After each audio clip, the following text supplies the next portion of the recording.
আল্লাহ পাক আল্লাহ তাআলা ইনার প্যারা হাবিবকে পৃথিবীর জমিনে আপনার কেন পাঠিয়েছেন? আল্লাহ পাক ডাক দিয়ে বললেন, হাবিব আমি আপনাকে জগতের বুকে আমি কিসের জন্য পাঠিয়েছি আপনি জগৎবাসীকে জানিয়ে দেন, আপনি কুরাইশকে জানিয়ে দেন। আল্লাহর নবী সর্বপ্রথমে যখন আপনার কালেমা প্রচার করলেন, যিনি আপনার প্রথম প্রকাশ যখন করলেন, আল্লাহ পাক আল্লাহ তাআলা আমাকে পৃথিবীর জমিনে রাসূল করে পাঠিয়েছে। তোমরা পড়ো লা ইলাহা ইল্লাল্লাহ ওয়া আন্না মুহাম্মাদান আবদুহু ওয়া রাসূলুহু। হে জগৎবাসীরা তোমরা বিশ্বাস করো আল্লাহ ছাড়া কোনো মাবুদ প্রতিপালক রব দ্বিতীয় নাই, মুহাম্মদ অর্থাৎ আমি আল্লাহর বান্দা ও রাসূল। সর্বপ্রথমে পুরুষ ব্যক্তিদের মধ্যে যিনি ঈমান আনলেন তিনার নাম হলো হযরত আবু বকর সিদ্দিক, মহিলার মধ্যে হযরত খাদিজাতুল কুবরা, গোলামের মধ্যে যায়েদ বিন হারিস, বালকদের মধ্যে আলী আসরে খোদা মুশকিল কুসা হায়দারে কাররার, তিনি আপনার ঈমান আনলেন। নবী এবার কুরাইশদেরকে আপনার ডাক দিয়েছিলেন, ও কুরাইশের ব্যক্তিরা তোমরা একটু শোনো শোনো। পাহাড়ের কিনারায় আমার রাসূলুল্লাহ নিয়ে গেলেন, যাবার পরে বললেন, ও বংশের মানুষেরা, ও কুরাইশের মানুষেরা, ও মক্কাবাসীরা, আমি মুহাম্মদ তোমাদেরকে ডাক দিয়েছি। আজ একটা কথা বলতে চাই, তোমরা বিশ্বাস করবে কিনা বলো।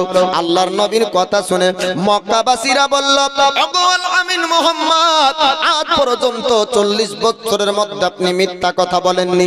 মক্কাবাসীরা আপনাকে কোনোদিন মিথ্যা বলতে শুনেনি, কারোর সঙ্গে অন্যায় করেননি, কারোর সঙ্গে আপনি ভুল করেননি। ওগো মুহাম্মদ আপনি যেটা বলবেন সত্য কথা হবে।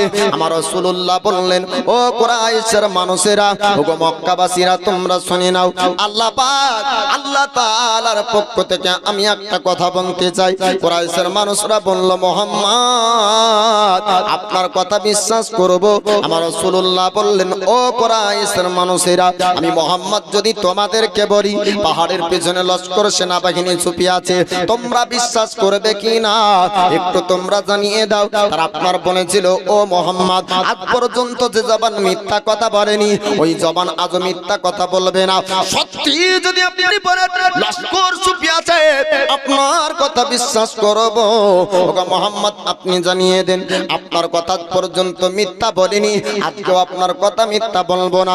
আমার নবী হাবিবুল্লাহ জানিয়ে দেন, ও কুরাইশের মানুষ তোমরা শোনো, কোন লস্কর ছুপিয়ে নাই, কোন সেনাবাহিনী লুকিয়ে নাই। আমি মুহাম্মদ আজ সত্য কথা একটা বলার জন্য তোমাদেরকে ডাক দিয়েছি। কুরাইশরা বলেছিল, মুহাম্মদ ওগো আল আমিন মুহাম্মদ আপনি জানিয়ে দেন আপনি কি বলার জন্য ডেকেছেন। আমার রাসূলুল্লাহ জানিয়ে দেন, ও মক্কাবাসীরা, ওগো কুরাইশের মানুষেরা, আল্লাহ পাক আল্লাহ তাআলা পৃথিবীর জমিনে আমাকে রাসূল ও নবী করে পাঠিয়েছে। আমার নবী বললেন, এই কুরাইশের মানুষেরা কোন লস্কর সেনাবাহিনী কোন দুশমন পাহাড়ের পিছনে নাই, তবে আমার কথা তোমরা কতটুকু বিশ্বাস করো এটা জানার জন্য আমি মুহাম্মদ বললাম লস্কর ছুপিয়ে আছে। তো তারা বলল, মুহাম্মদ আপনি যদি বলেন তো আমরা বিশ্বাস করব। আমার নবী বলছেন, না কোন লস্কর সেনাবাহিনী ছুপিয়ে নাই, আল্লাহ পাক আল্লাহ তাআলা আমাকে দুনিয়াতে নবী ও রাসূল করে পাঠিয়েছে। আপনারা কালেমা পড়ুন, লা ইলাহা ইল্লাল্লাহু মুহাম্মাদুর রাসূলুল্লাহ সাল্লাল্লাহু তাআলা আলাইহি ওয়াসাল্লাম। আল্লাহ ছাড়া কোনো মাবুদ প্রতিপালক রব দ্বিতীয় নাই, আর মুহাম্মদ অর্থাৎ আমি আল্লাহর বান্দা ও রাসূল। 40 বছর বয়স পর্যন্ত মক্কায় আপনার দুশমন ছিল না। 40 বছর বয়স পর্যন্ত কেউ আপনার নবীকে খারাপ বলতে পারত না। মক্কাবাসী তারা বলতো আল আমিন। মক্কাতে আমার নবীকে মক্কাবাসীরা বলেছিল, আমানতদার বিশ্বাসী ব্যক্তিকে যদি দেখতে চাও, সুন্দর মানবকে যদি তোমরা দেখতে চাও, অন্য কেউ না কুরাইশের মুহাম্মদকে দেখে নাও। এবার কুরাইশের সামনে যখন নবী বললেন সত্য কথা, ও কুরাইশের মানুষেরা, আল্লাহ পাক আল্লাহ তারা পৃথিবীর জমিনে আমাকে পয়গম্বর করে পাঠিয়েছে, আমাকে নবী করে পাঠিয়েছে। আমার প্রতি তোমরা বিশ্বাস করো, আমাকে নবী বলে মানো, এক আল্লাহর প্রতি বিশ্বাস করো, এক আল্লাহর ইবাদত বন্দেগী তোমাদেরকে করতে হবে। যত রকমের তোমাদের মন গড়া ধর্ম আছে ওইগুলাকে ত্যাগ করতে হবে, আল্লাহকে তোমাদেরকে বিশ্বাস করতে হবে।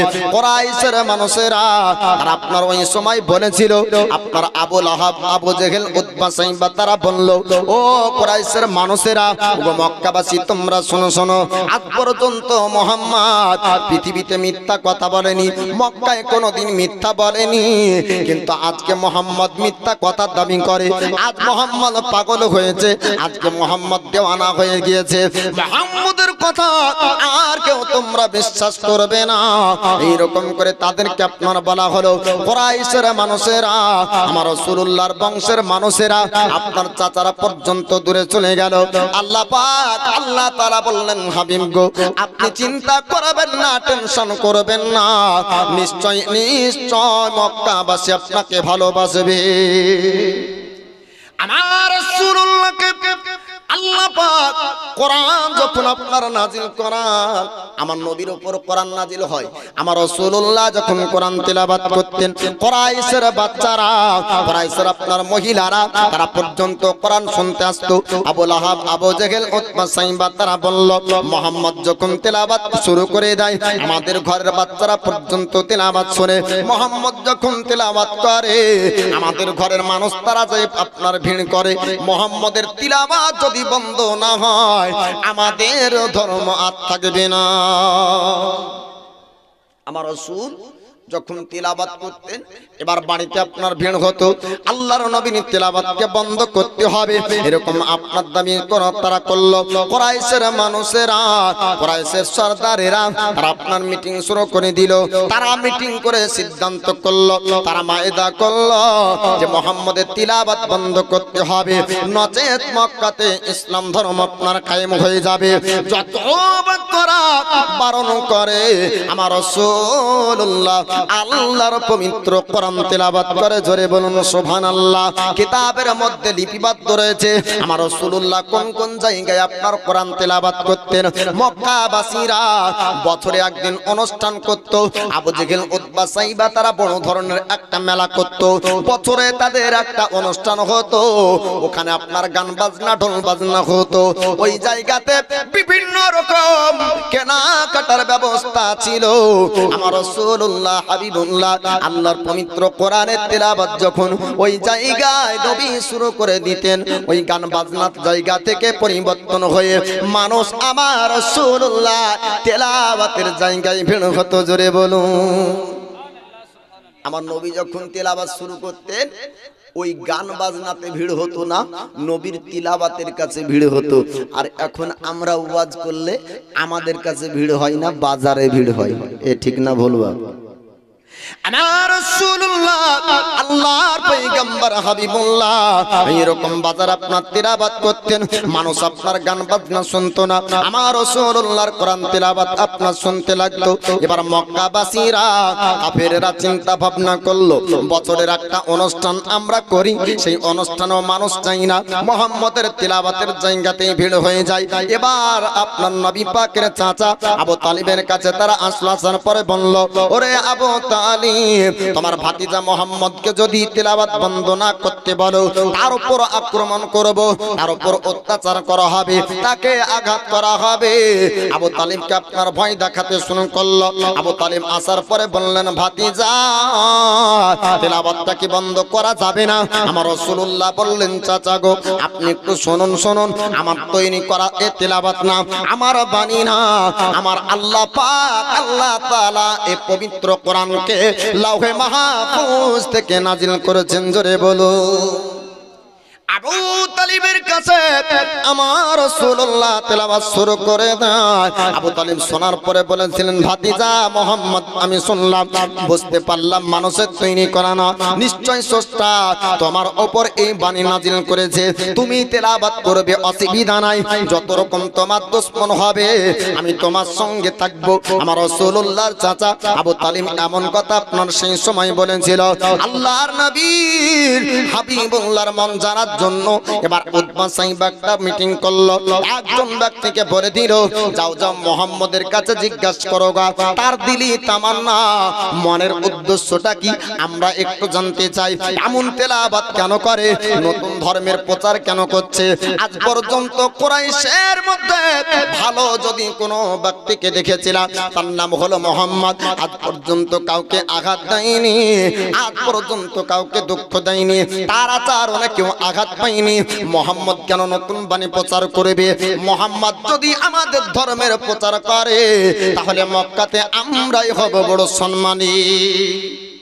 কুরাইশের সর্দাররা বলছে, যাও মোহাম্মদকে জিজ্ঞাসা করো, ও মক্কাতে বাদশাহী নিতে চাই, মক্কার রাজা হতে চাই, ওর দিলি তামান্না, মনের উদ্দেশ্য কি, কিসের জন্য এ তিলাবাত করে আর কিসের জন্য এ বাণীর প্রচার করে, ইসলাম ধর্ম কেন কায়েম করতে চাই, ইসলাম ধর্ম কেন প্রচার করতে চাই, মোহাম্মদের দিলি তামান্নাকে জানতে হবে, মনের উদ্দেশ্যকে বুঝতে হবে।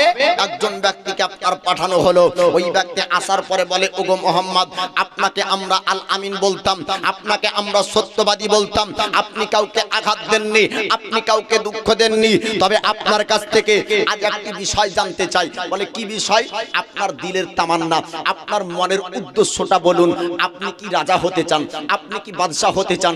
আমার রাসূলুল্লাহ বললেন, রাজা বাদশাহ মোহাম্মদ হতে চাই না। জোরে বলুন সুবহানাল্লাহ। ওই ব্যক্তি বলল, মোহাম্মদ তবে একটু জানিয়ে দেন আপনার তিলাওয়াতের উদ্দেশ্য কি, আপনি ধর্মের প্রচার কেন করেন, আপনার ধর্মে আপনি কেন প্রচার করছেন? কুরাইশের নাম রোশন হতো, কুরাইশের নাম আপনার উজ্জ্বল হতো যদি আপনার বাপ-দাদার ধর্ম আপনি পালন করতেন। আমার রাসূলুল্লাহ বললেন, ও ব্যক্তি শোনো শোনো, আল্লাহ পাক আল্লাহ তাআলা পৃথিবীর জমিনে আমাকে কুরাইশের নাম রোশন করার জন্য না, ইসলামের প্রদীপকে আপনার বাড়ির গলিতে গলিতে দেওয়ার জন্য পাঠিয়েছে। জোরে বলুন সুবহানাল্লাহ। রাসূলুল্লাহ হাবিবুল্লাহ আল্লাহর পয়গম্বর বলেন, ওগো দিলে ওগো মক্কাবাসী, তুমি শোনো শোনো, আমাকে আল্লাহ পাক পবিত্র কোরআন নাজিল আমার উপর করে, আল্লাহ পাক সত্য বাণী প্রচার করার জন্য পৃথিবীর জমিনে আল্লাহ পাক পাঠিয়েছেন। এবার আমার নবী পাক আপনার কোরআন তেলাওয়াত করতে লাগলেন। ওই ব্যক্তি কিছুক্ষণ শোনার পরে তিনি আপনার বলতে লাগলেন, হুজুর আপনি একটু দাঁড়িয়ে যান, আর আপনি তিলাওয়াত করবেন না, আর আপনি তিলাওয়াত করবেন না যতক্ষণ পর্যন্ত আপনার তিলাওয়াত বন্ধ না হবে আমি জমিনে থাকতে পারবো না, আমি আর জমিনে থাকতে পারছি না। এমন সুন্দর মধুর বাণী আমার রাসূলুল্লাহ তিলাওয়াত করে। আমার রাসূলুল্লাহ বলেন, তুমি কি বুঝতে পেরেছো এটা আমার তৈরি করা না? ওই ব্যক্তি বলল, হুজুর আমি বুঝতে পেরেছি, এটা মানুষের বানানো তৈরি করা না, স্রষ্টার বাণী হবে। এরকম বাণী মানুষ তৈরি করতে পারে না, মানুষের কাছ থেকে এরকম বাণী আসতে পারে না।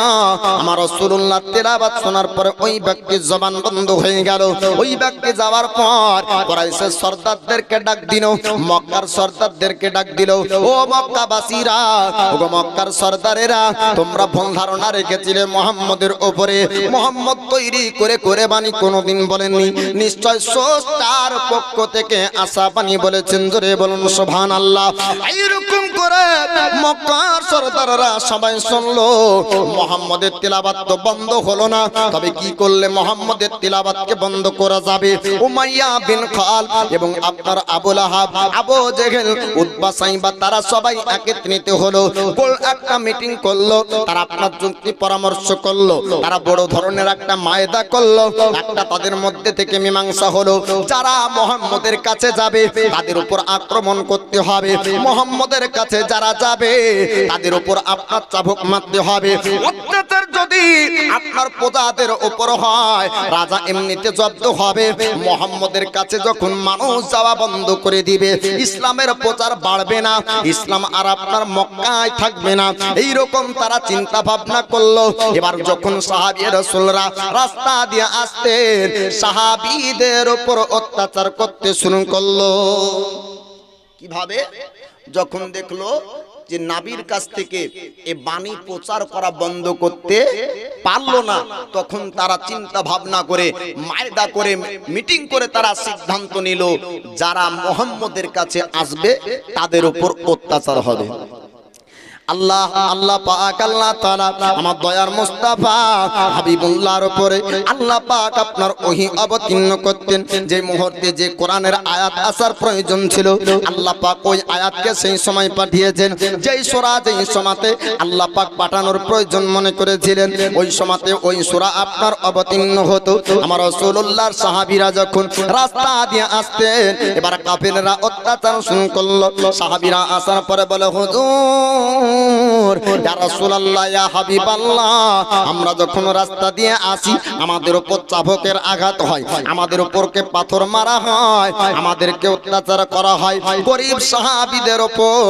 আর আপনার অত্যাচার শুরু করলো, আমার রাসূলুল্লাহ জানিয়ে দেন ও আমার সাহাবী তোমরা চিন্তা করবে না, চিন্তা করবে না। শুধু মক্কাবাসী নয়, শুধু মক্কার জমিন না, আমার আল্লাহ পাক আল্লাহ তাআলা পৃথিবীর জমিন আপনার অনেক বড় রেখেছে। অন্য জায়গায় তোমরা চলে যাও, মক্কায় থাকলে তোমাদের ঈমানগুলোকে নষ্ট করবে। কোন ব্যক্তি আপনার হাবশায় চলে গিয়েছিলেন, কোন ব্যক্তি আপনার ওই সময় আসকাবে গিয়েছিলেন, এইরকম করে দিকের দিকে আমার আপনার রাসূল পাকের সাহাবী রাসূলরা আপনার চলে যেতে শুরু করলেন। নবীর শ্রেষ্ঠ সাহাবী নাম তার আবু বকর সিদ্দিক, তিনি আপনার বিল্ডিং নিয়েছেন। এবার রাস্তা থেকে আপনার চলবেন, মক্কায় থাকবেন না। রাস্তায় আপনার দেখা হলো একদম সর্দারের সঙ্গে। ওই সর্দার বলল আবু বকর আপনি একটু জানিয়ে দিন মক্কার জমিন কি আপনি ছাড়বেন, মক্কায় কি আপনি থাকতে চান না? আবু বকর সিদ্দিক বললেন ও মক্কার সর্দার দাগানা, আমি মক্কায় তো থাকতে চাই, মক্কাবাসীরা আমি আবু বকরকে থাকতে দেবে না। দাগানা সর্দার বলল আবু বকর আপনার মতন ব্যক্তির উপরে মক্কাবাসীরা কি অত্যাচার করে? আপনি কাউকে দুঃখ দেননি, আপনি কাউকে কষ্ট দেননি। ওগো আবু বকর আপনি যদি মক্কা ছেড়ে দেন তবে মক্কার একটা বদনাম হবে, মক্কার একটা বড় ধরনের দুর্নাম হবে। আপনি কখনো মক্কার জমিন ছাড়তে পারেন না। আবু বকর নরম দিনের মানুষ। আবু বকর যখন মক্কার জমিন ছাড়ে, এই মক্কার এক সর্দার তার নাম হলো দাগানা। দাগানা বলছে ওগো আবু বকর আপনি যদি মক্কা থেকে চলে যান মক্কার বড় ধরনের একটা বদনাম হবে, যে মক্কার মানুষ এত খারাপ যে এরকম নরম দিলের মানুষকে মক্কা থেকে তাড়িয়ে দেয়, মক্কাতে অত্যাচার করে।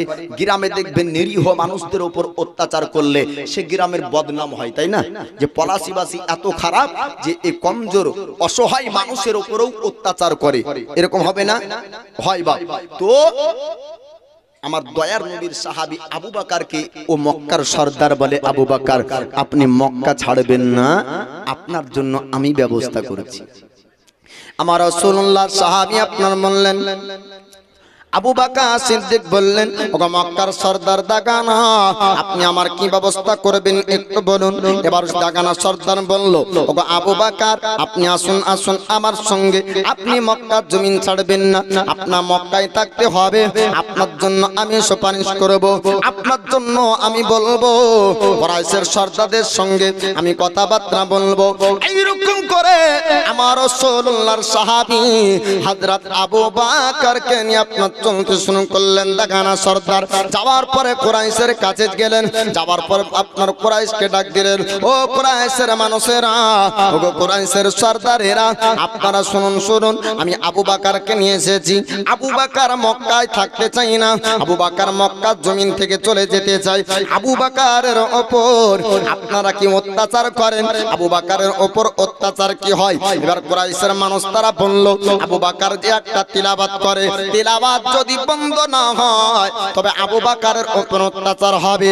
আমার রাসূলুল্লাহর সাহাবী হযরত আবু বকর সিদ্দিক বলেছিলেন ও মক্কাবাসী তোমরা শোনো, ও কুরাইশের সর্দারেরা তোমরা শোনো শোনো, আল্লাহ পাকের পবিত্র বাণী এ আবু বকর তিলাওয়াত করবে, জোরে বলুন। পিছনের মানুষদের একটু অসুবিধা হচ্ছে, বাপ সোনা ভাই একটু সামনে দিকে আসেন না, এত আদর করে কেউ বলবে না। অন্য বক্তারা ধমক দিয়ে বলে, তাই নয়, আমি আদর করে ডাকছি, একটু সামনে আসেন, মহাব্বত বাড়বে, দোস্তি বাড়বে। আজকে দূরে থাকবেন, কাল কিয়ামতের দিন দূরে হবেন। বাপ আজকে সামনে আসুন, আল্লাহ পাক যেন কিয়ামতের দিনও আমাদের আপনাদেরকে সামনা সামনে রাসূলুল্লাহর কাছে রাখেন, জোরে বলুন সুবহানাল্লাহ। একটু সামনে আসেন, একটু একটু একটু করে আগিয়ে আসেন। জি সোনার মদিনায় নবীজির রওজায় মন যে আমার যেতে চায়। আপনাদের যেতে চাই? আমার যেতে চাই বাবা। যাদের যাদের যেতে চাই একটু এখানে আসেন তো, আল্লাহ যেন আপনার তকদিরে, নসিবে, ভাগ্যে, স্বপ্ন যোগে সোনার মদিনা দেখার তৌফিক দান করেন, বলেন আমিন। একটু সামনের দিকে চলে আসেন তো, পিছনের মানুষকে বসার সুযোগ করে দিন। আল্লাহ যেন স্বপ্ন যোগে আপনাকে দেখার তৌফিক দান করেন। শীতের রাত্রিতে আল্লাহ পাক কোন সময় কোন সমাতে আল্লাহ কার নিয়াতকে কবুল করে কেউ জানে না বাবা। সোনার মদিনা নবীজির যায়, মন যে আমার যেতে চায়। ও গো নবী, ও গো দয়াময়, কানে শুনেছি সোনারি মদিনা, দেখিনি দু চোখে তার নিশানা। কানে শুনেছি সোনারি মদিনা, দেখিনি দু চোখে তার নিশানা। মাদাদ করো ও গো দয়াময়, মাদাদ করো ও গো দয়াময়, যেতে পারি যেন নবীজির যায় সোনার মদিনায়। নবীজির যায়, মন যে আমার যেতে চায়। না যদি হয় মদিনা দেখা, শুনো ও গো গরিব সখা, থাকবে না পাশে যেদিন কেউ হয় কঠিন হাসরে, কাঁদিব একা তুমি ভরসা সুন্নি সবার। একবার জোরে বলবেন না সুবহানাল্লাহ। তুমি ভরসা সুন্নি সবার, নিয়োগ কাছে তোমার সোনার মদিনায়। নবীজির যায়, মন যে আমার যেতে চায়। আল্লাহ সুবহানাল্লাহ। একটু এ দয়ার নবীর নাম যেহেতু স্মরণ হলো, একটু সালাতু সালাম পড়েন তো। ইয়া নবী সালাম আলাইক। আগে চলে আসুন, আগে চলে আসুন, সামনে দিকে, সামনে গুছিয়ে চলে আসেন। ইয়া রাসূল সালাম আলাইকা ইয়া হাবিব, সালাম আলাইকা সালাওয়াতুল্লাহ আলাইকা। তালাল বদরু আলাইনা মিন সানিয়াতিল ওয়াদাই, ওয়াজাবা শুকরু আলাইনা মাদা লিল্লাহি দাই। ইয়া নবী সালাম আলাইকা ইয়া রাসূল, সালাম আলাইকা ইয়া হাবিব, সালাম আলাইকা সালাওয়াতুল্লাহ আলাইকা।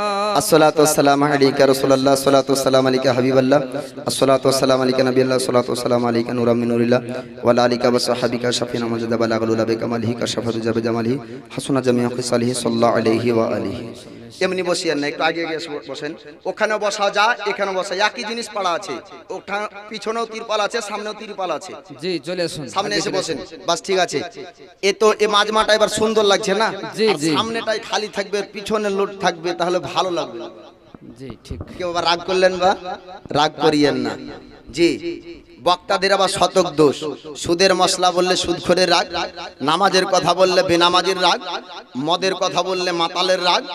আর বলে যে কে মৌলভী সাহেবদের একটা অভ্যাস, তো কি মাইক্রোফোন পেলে তারা সমালোচনা করে, কিন্তু এরা আদৌ জানে না সমালোচনা বলে কাকে। সমালোচনা হলো ওটা ফজরের নামাজ পড়ে যার পিছনে চায়ের দোকানে যে তার সমালোচনা করে, গীবাত করে, এর নাম হলো সমালোচনা। সমাজকে পরিবর্তন করার জন্য হক কথা সমাজের সামনে বলার নাম সমালোচনা না, অন্যের কথা পিছনে গাহানোর নাম হলো সমালোচনা। বুঝতে পারলেন? যেটা বাস্তব সেটাকে তুলে ধরা সমালোচনা না। জি বাপ। তো আমার দয়ার নবী, মায়ার নবীর সাহাবীদের উপর বিভিন্ন রকমের অত্যাচার। আপনার আবু বকর সিদ্দিককে এবার দাগানা সর্দার নিয়ে গেল, যাওয়ার পরে কুরাইশদেরকে বলে, কুরাইশের সর্দারেরা এই আবু বকরের উপর যেন অত্যাচার তোমরা করো না। কুরাইশের সর্দার তারা বলল, দাগানা সর্দার শোনো শোনো, যদি আবু বকর কোরআন তেলাওয়াত না করে, যদি স্রষ্টার বাণী তেলাওয়াত না করে, তার উপর অত্যাচার হবে না, আর যদি তেলাওয়াত করে তবে তার উপর অত্যাচার করা হবে। দাগানা সর্দার সে আপনার বলল, আবু বকর আপনি তেলাওয়াত করবেন না, আপনি যদি তেলাওয়াত করেন মক্কায় থাকতে দেওয়া হবে না। আল্লাহর নবীর সাহাবী হযরত আবু বকর আপনার কিছুক্ষণ সময়ের জন্য চুপ থাকলেন। এবার দাগানা সর্দার বলল, ওগো কুরাইশের সর্দারেরা, আমি আবু বকরের দায়িত্ব নিলাম, আবু বকর আর তেলাওয়াত করবে না, মক্কার জমিনেই আবু বকর থাকবে। আমার রাসূলুল্লাহর সাহাবী হযরত আবু বকর ঘরের দিকে আপনার চলতে শুরু করলেন। আল্লাহর পবিত্র বাণী কোরআন তেলাওয়াত যখন করতে শুরু করলেন, আর আস্তে আপনার তেলাওয়াত হয় না, স্রষ্টার বাণী তেলাওয়াত হয়ে যায় আপনার। জোরে জোরে জোরে বলুন সুবহানাল্লাহ। এবার জোরে তেলাওয়াত করার পর আপনার ওই সময় মানুষের আপনার ভিড় শুরু হয়ে গেল, মানুষ আপনার দিক থেকে ছুটতে লাগলো। কুরাইশের মানুষেরা এবং কুরাইশের বাচ্চারা, কুরাইশের আপনার মহিলারা, মক্কার মানুষেরা আপনার আবু বকরের তেলাওয়াত শোনার জন্য বাড়ির চতুর্দিকে আপনার ভিড় করলো। কুরাইশের সর্দারদের কাছে অভিযোগ গেল, ও মক্কার সর্দারেরা, ও কুরাইশের সর্দারেরা, আবু বকর তেলাওয়াত নাকি করবে না, আবু বকরের তেলাওয়াত বন্ধ হয়নি। আজ আবু বকর কোরআন তেলাওয়াত করে আর বাড়ির চারিপাশে আমাদের ঘরের বাচ্চারা ভিড় করেছে, এই আবু বকরের তেলাওয়াত আর বন্ধ হবে না। কুরাইশের সর্দার দাগানাকে ডাক দিল, ওগো দাগানা সর্দার, আপনার কথা মোতাবিক আবু বকরকে অত্যাচার করিনি, আবু বকরের উপর মারধর হয়নি, কিন্তু না না, আবু বকর তেলাওয়াত আজ পর্যন্ত বন্ধ করলো না, আবার তেলাওয়াত শুরু করেছে। আবার মানুষ তার বাড়িতে যাওয়ার পর ভিড় করলো। এবার দাগানা সর্দার ডাক দিল আবু বকর সিদ্দিককে। আবু বকরকে বলে, আবু বকর আপনাকে আমি বারণ করেছিলাম আপনি তেলাওয়াত করবেন না, যদিও বা তেলাওয়াত করেন এই তেলাওয়াতটা আস্তে আস্তে তেলাওয়াত করতে হবে। আমার রাসূলুল্লাহর সাহাবী আপনার বললেন, ও দাগানা, ওরে মক্কার সর্দার, শোন শোন, আমি স্রষ্টার বাণী তেলাওয়াত করব, পৃথিবীর কাউকে ভয় করে আস্তে তেলাওয়াত হবে না, আল্লাহর কোরআন তেলাওয়াত হবে। জোরে জোরে বলুন, কাউকে ভয় করে সব কথা স্রষ্টার বাণী আস্তে তেলাওয়াত হবে না, জোরেই তেলাওয়াত হবে। জীবন দিতে রাজি, কোরআন ছাড়তে রাজি না, বলুন সুবহানাল্লাহ। জি, আর আমরা জীবন বাঁচাতে রাজি, কোরআন ছেড়ে দেব, তাই না? উল্টোটা। কারণ জীবন তো অনেক লম্বা জিনিস, অনেক বড় জিনিস। হ্যাঁ, আমরা লক্ষ টাকা দিয়ে জীবন বাঁচিয়ে নিতে পারি, কিন্তু পবিত্র কোরআনের জন্য এক দিরহাম খরচ করতে পারি না। আমার রাসূলুল্লাহ সাহাবীদের উপরে বিভিন্ন রকম অত্যাচার শুরু হলো। মক্কাবাসীরা, কুরাইশের সর্দারেরা বিভিন্ন রকম অত্যাচার করতে শুরু করলো। চাবুকের আঘাত দিত, চাবুক দিয়ে আপনার মারধর করত। সাহাবীরা আসার পরে বলে, হুজুর আমরা এরকম করে মক্কায় থাকতে পারবো না। আমার রাসূলুল্লাহ জানিয়ে দেয়, ও আমার সাহাবীরা, তোমরা চিন্তা করবে না, টেনশন করবে না, নিশ্চয় অবশ্যই সবরকারীর সঙ্গে আল্লাহ থাকে। জোরে বলুন সুবহানাল্লাহ। আল্লাহ পাক বলেন, ইন্নাল্লাহা মা'আস সাবিরিন, আল্লাহ পাক বলেন নিশ্চয় অবশ্যই সবরকারীর সঙ্গে আল্লাহ থাকে। আমার রাসূলুল্লাহ অসংখ্য সাহাবী আপনার সবর করেছেন, তার মধ্যে একজন সাহাবী নাম তার বেলাল হাবশী। একবার জোরে বলুন সুবহানাল্লাহ। হযরতে বেলাল হাবশী তিনি আপনার উমাইয়া বিন খালফের ঘরে আপনার কৃতদাস ছিলেন, গোলামের কাজ করতেন, আপনার চাকরের কাজ করানো হতো। এই বেলালে হাবশী নয়, ওই সমাজে সমস্ত গোলামদের উপরে উমাইয়া বিন খাল চাবুকের আঘাত এমনি করত। অত্যাচারী জালিম একটা আপনার সর্দার ছিল, তার নাম হলো উমাইয়া বিন খালফ। এ জালিম, এ অত্যাচারী সর্দারের বাড়িতে যত গোলাম কৃতদাস বান্দিরা কাজ করত, সবার উপরেও আঘাত করত, মারত, আর বিনা অনুমতিতে বিনা হুকুমে কোনো কাজ করতে পারত না। এমন অত্যাচারী এ সর্দার ছিল।